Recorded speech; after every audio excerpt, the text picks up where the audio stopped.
አንዳንዶች ግን ከሷ ጋር ሪሌሽንሺፕ የጀመረው ግለሰብ ቪዲዮ ላይ ሄደው አመለጥክ፣ ጌታ ተረፈ፣ እግዚአብሔር እኮ ስለሚወድክ ነው፣ ጌታ ቅን ነው፣ እንኳን ቀረችብህ የሚል ፍርደ ገምድል የሆነና ከጽድቅ የራቀ ወገንተኝነት ያለበትን ሐሳብ እሱን ደግፈው እሷን ተቃርነው ሲሰጡ ስለተመለከቱ ሰዓት ምናምን በቃ እግዚአብሔር ለኔ ሰራት ሴት እቺ ነች አልኩ ማለት ነው።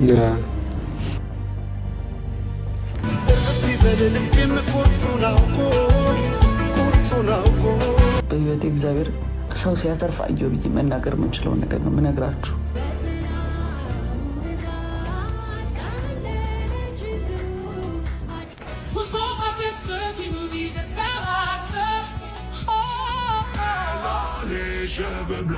Mon bébé c'est la plus belle, c'est mon bijou, c'est mon bonbon, mon bonbon. Empilé, Michael Jackson empilé. ቪዲዮ እንደተመለከታችሁት ነው። የዚህ ቪዲዮ ዋና ሐሳብ እችን እህታችንን መስበር፣ እሷን ከመስበር ማውጣትና መመጻደቅ አይደለም። የዚህ ቪዲዮ ዋና ዓላማ እዚህ ቪዲዮ ዋና ዓላማ ከዚች ልጅ ጋር ተያይዞ በተለይ ደግሞ ሚዲያ ላይ የተጫጫኸ ሪሌሽንሺፕ ውስጥ ከመግባቷ ጋር ተያይዞ እንዲሁ መለያየቷን ርዕሰ ዜና ሆኖ ነበር። ሰሞኑን ደግሞ ከምትለቃቸው መጀመሪያ ከምትታወቅበት በመዝሙር ቪዲዮዎችን ከመስራት ወደ ዘፈን ደግሞ ቪዲዮዎችን ወደ መስራት እንዳዘነበለች እየተመለከትኩ ነው። እሱ ምክንያት ይኖረዋል ብዬ ስለማስብ እሷ ላይ እንዲና እንዲህ የሚል ሐሳብ በመመጻደቅ ውስጥ ሆኜ አልሰጥም።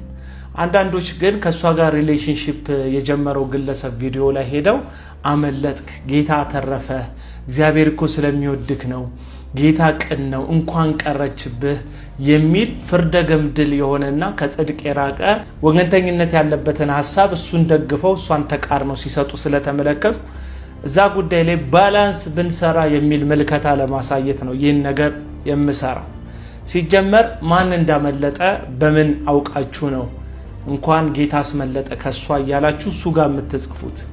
ምናልባት ይቺ ልጅ አምልጣ ቢሆን አሁን ነገሩን የምትመለከቱት እሱ መዝሙር እየሰራ ነው፣ እሷ በዘፈን ደግሞ እንዲህ እየተንቀሳቀሰች ነው፣ ስለዚህ እሱ ነው ያመለጠው የሚል አይነት ሐሳብ ልትሰጡ ትችላላችሁ። ምናልባት ግን እሷ አምልጣ ቢሆን አንዳንድ ሰዎች ማህበራዊ ሚዲያ ላይ መንፈሳዊና ወንጌል ሰባኪ መስለው ከመታየታቸው ጀርባ ያለውን ትክክለኛውን ማንነታቸውን ስለማናቅ ሚዲያ ላይ ባሳዩን ስነ ምግባርና አነጋገር ብቻ እነሱ እንዲህ ናቸው ብለን ደምድመን ስናበቃ ከኋላቸው ሌላ አይነት ካራክተር ሌላ አይነት ስብዕና ቢኖራቸው በምን ልናቅ እንችላለን?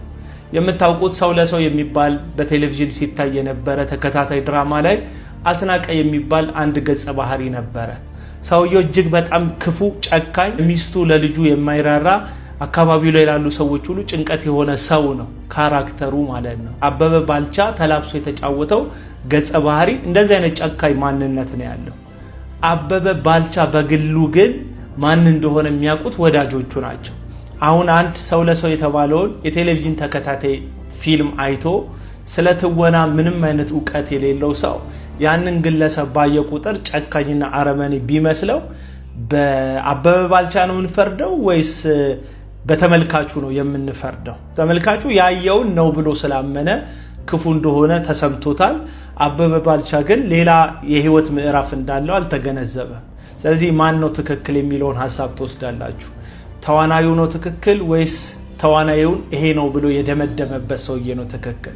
ሚዲያ ላይ ያሉ ሰዎች ከና አበበ ባልቻ የትወና ጥበብ የተለዩ አይመስለኝም። አብዛኞቹ የእውነት ሚዲያ ላይ እንደምታዩቸው ትክክለኛው ማንነታቸውን መሬትም ላይ የሚያሳዩ ሰዎች እንዳሉ ሁሉ መልአክ የሚጫወቱ ክንፋቸውን ደመና ላይ አስቀምጠው የመጡ የሚመስሉ ንግግራቸው ቁጥብ፣ አነጋገራቸው ለስላሳ፣ ወደ ህይወታችሁ ሲገቡ ግን መዥገርና ክፉ የሚሆኑ ደግሞ ሰዎች አሉ። አሁን አንዳንድ ሰዎች ተመጡና ይህ ሰው ወንጌል ሰባኪ ነው እንደዚህና እንደዚህ ነው ብላችሁ ትናገራላችሁ። ልክ ነው፣ ወንጌል ሲሰብክ ነው የምናውቀው። አንድ ሰው በክርስቶስ ኢየሱስ ያለውን ወንጌል ተናግሮ ሰውን ወደ መዳን መንገድ ያመጣዋል ብላችሁ በምታምኑት ልክ ለምንስ መገንዘብ አልቻላችሁም? አንዳንድ ሰባኪዎች መሬት ላይ የሚሆኑ ትክክለኛው ማንነታቸው ሰውን ከቤተ ክርስቲያን ሊያስወጣና ሊያርቅ እንደሚችል እንዴት አላሰባችሁ? ጌታችን ኢየሱስ ክርስቶስም በወንጌላት መጽሐፍት ላይ ማርቆስ ወንጌል ምዕራፍ 8 ቁጥር 42 ላይ በእኔ ከሚያምኑ ከእነዚህ ከታናናሾቹ አንዱን ከሚያሰናክል በአንገቱ ላይ የድንጋይ ወፍጮ ተደርጎ ወደ ጥልቅ ባህር ቢጣል ይሻለዋል ይላል። ስለዚህ አንድ ሰው ከታናናሾች አንዱን ሊያሰናክል ይችላል። ምናልባት ይች ልጅ ወንጌልን የጣለች ሲመስላችሁ፣ ከመዝሙር ወደ ዘፈን የሄደች ሲመስላችሁ የሄደችበት ምክንያት እሷና እሷ ብቻ እንደሆነች ገምታችሁ በጨካኝ ፍርደ ገምድል ፍርድ አሰጣጣችሁ እሷ ክፉ እንደሆነች ከሷ እሱ እንደመለጠ እያደረጋችሁ የምታወሩ ሰዎች ሌላኛውን ሳይድ ለምን ማየት ከበዳችሁ ብዬ ነው ዛሬ ይህን ቪዲዮ መስራት የፈለግኩት። አንዳንድ ሰዎች ወደ እግዚአብሔር ቤት ለመምጣታችን ምክንያት እንደሚሆን ሁሉ ከእግዚአብሔር ቤት ደግሞ ለመውጣታችን ምክንያት ይሆናሉ። ስለዚህ አንድ ሰው በሆነ ሰው ምክንያት ከእግዚአብሔር ቤት መውጣት እኮ የለበትም፣ ጌታ አልተለወጠበትም ምናምን ብላችሁ የምትመጻደቁ ሰዎች አላችሁ። አዎ እግዚአብሔር ልጅ ኢየሱስ ክርስቶስ አልተለወጠም። እሱ ትናንትም ዛሬም ለዘላለምም ያው ነው፣ ያውም ነው፣ አይለወጥም፣ አይቀያየርም። በአንዳንድ አገልጋዮች መቀየር ምክንያት ግን ስር ያልሰደደ እምነት ያላቸው ሰዎች ተነቅለው ይወጣሉ። እምነታቸው ደካማ ለሆኑ ሰዎች ከእምነትና ከህይወት ለመውጣታቸው አስወጩ ነው ተጠያቂ የሚሆነው ወይስ ወጪው ነው ተጠያቂ የሚሆነው? እሱንም ልናስብ ይገባናል። እህታችንን ኤልዳናን በተመለከተ ግን ኤልዳና ስለዘፈንሽ ስለዘመርሽ አይደለም ጉዳዩ። እግዚአብሔርና አንቺ የምትታወቁትን ያክል ትታወቃላችሁ ብዬ አስባለሁ። ሶሻል ሚዲያ ላይ በአንዳንድ ገፋፊ ምክንያትና ጥላቻን በሰጡሽ ሰዎች እልህ ምክንያት አሁን የምታደርጊውን ነገር እያደረግሽ እንደሆነ በማንም እልህ ምክንያት የአንቺ ህይወት ይወሰናል ብዬ አላስብም። ምክንያቱም አንቺ በሚዲያ ላይ በምትታወቂበት ጠንካራ ስብዕናሽ በኩል መካሪ፣ መንገድ ጠቋሚ፣ ብዙ ምክር ያለሽ ሰው እንደሆንሽ ታስታውቂያለሽ። ስለዚህ እልህ ተያይዘሽ ነው እዚህ ውስጥ የገባሽው ብዬ አላምንም። ነገር ግን እልህ ተያይዘሽ እዚህ ጉዳይ ውስጥ ገብተሽ እንደሆነ ግን እልህ ባትያያዥና ትክክለኛውን ትራክ ብትከተይ የሚል ወንድማዊ ጥሪ አቀርብልሻለሁ። ምናልባት አገልጋይ ተብዬዎቹን ተጠግተሻቸው ያሳዩሽ ካራክተርና የህይወት አይነት አረ ከዚህ ጉድ ከክርስትናው በወጣ ይሻለኛል ዓለማዊን በስንት ጣዕማቸው ብለሽ ከሆነ መጽሐፍ ቅዱስ በዙሪያችን ያሉትን ግለሰቦች ሳይሆን ራሱ ክርስቶስ ኢየሱስን የእምነቱን ጀማሪና ፈጻሚ ተመልክተን እንድንሮጥ ስለሆነ የሚናገረው እሱን ብቻ እንድትመለከች እሱን ብቻ ላይ ትኩረት እንድታደርጊ ወንድሜ ጥሬን አስተላልፍልሻለሁ። ተመጨረሻም እሱ የሚዘምርበት መዝሙር ላይ የገባችሁ ገላገለ፣ ጌታ አስመለጠ፣ ቀረህባት እያላችሁ አጉል ፍርደ ገምድል የሆናችሁ ሰዎች ምናልባት እሷ ቀርታበት እሷ አምልጣ እሷ ተርፋ ሊሆን ስለሚችል ጉዳዩን ፍርደ ገምድል ባትሆኑበት ብዬ ለእናንተም ጥሪ አስተላልፋለሁ። ሰላሙ ነው። ሰላም እንዴት ናችሁ? ዛሬ ማለት ነው በህይወቴ እግዚአብሔር ሰው ሲያተርፍ አየሁ ብዬ መናገር የምችለው ነገር ነው የምነግራችሁ። ኤልዳና የኔ ቆንጆ ተረፍሽ፣ ወጣሽ፣ አስመለጠሽ፣ እግዚአብሔር አስመለጠሽ። እንዲህ ሹክክ ብሎ ምናምን እያለ ከሚመጣ ሰው እግዚአብሔር አወጣሽ። የኔ ቆንጆ አተረፈሽ። ስራሽን ስሪ፣ ወፈርሽ፣ ደግሞ አማረብሽ፣ በለጥሽ። ደግሞ አይናቸው ደም ነው የሚለብሰው። ባይገወይ ልክ አንቺን እህልዋሽን እግዚአብሔር እንደሚጽፈው አያምኑም። እንኳን እግዚአብሔር አወጣኝ እንደምትይ አያስቡም። እንኳን እግዚአብሔር አስመለጠሽ።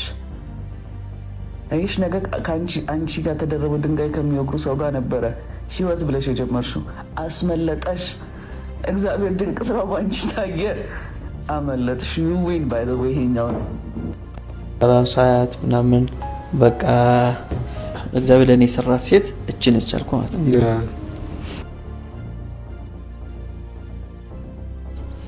ምንድነው ታይሚንግ የሚባል ነገር አለ አይደል? ታይሚንግ አለ። መጽሐፈ መክብብ ላይ ነገሩን ሁሉ በጊዜው ውብ አድርጎ ሰራው ይላል። ስለዚህ እኛ ያላሰብነው ሰዓት ነው። አሁን ለምሳሌ እኔ በዛ ሞመንት ላይ እኔ ጓደኛ ይዛለሁ፣ እንዲ ፍቅረኛ ይዛለሁ፣ ትዳር በጭራሽ በስማ እኔ ቁጭ ብዬ እንደዚህ ነገር አስቤ አላቅም በህይወቴ። ማለት እንደዚህ በቃ በዚህ ሰዓት ማግባት አለብኝ፣ በዚህ ሰዓት እንደዚህ መሆን አለብኝ ምናምን ነገር ብዬ በተለይ ደግሞ ያ ሞመንት ላይ ማለት ነው። እና ባላሰብኩት ሁኔታ ነው እሱ ያመጣችሁ ማለት ነው። ለዛ ነው በር ድረስ ላይ ያመጣሉ የእግዚአብሔር ብላ ጠየቀችኝ እዛ ላይቭ ላይ ማለት ነው። እና የእግዚአብሔር ታይሚንግ ከሆነ ትመጣለች ማለት ትመጣለች፣ ማይቀር ነገር የእግዚአብሔር ታይሚንግ ከሆነ። ዋናው ነገር እግዚአብሔር ያመጣልህን ነገር ደግሞ እሺ ብለህ መቀበል ነው ያንተ ድርሻ። የሰው ኃላፊነት በግዴታ እንትን አያደርገውም። ከሱ የሚጠበቀው ነገር ምንድነው? ያመቻቻል እግዚአብሔር ለልጆቹ ይሰጣል ምንም ጥያቄ የለውም እሱን ያየውበት ከኔ ደግሞ የሚጠበቀው ነገር ምንድነው መቀበል ነው ሪጀክት አለ ማድረግ ማለት ነው ከዛ በቃ ሁሉ ነገር ግጥምጥም ሲል ከሷ ጋር ሳያት ምናምን በቃ እንዴት ብዬ ልግለጽልህ ትላለህ እንዳታስለቅሳት እና እግዚአብሔር ጊዜው ሲሆን ልብ ይቀየራል አይደል የእግዚአብሔር ጊዜ የሆነውን ነገር ሪጀክት ካደረግከው አደጋ ውስጥ ገባል እና መተላለፍ የለብህም እና እሷን ካገኘኋት በኋላ በቃ እንዲህ ስንገናኝ ስንደዋወል ምናምን ነገር ውስጤ ፊል እያደረገ መጣ ማለት ነው የእግዚአብሔርም ጊዜ እንደሆነ ለሷም ያለኝ ስሜት ምናምን ነገር ተደማመረና በቃ እግዚአብሔር ለኔ ሰራት ሴት እቺ ነች አልኩ ማለት ነው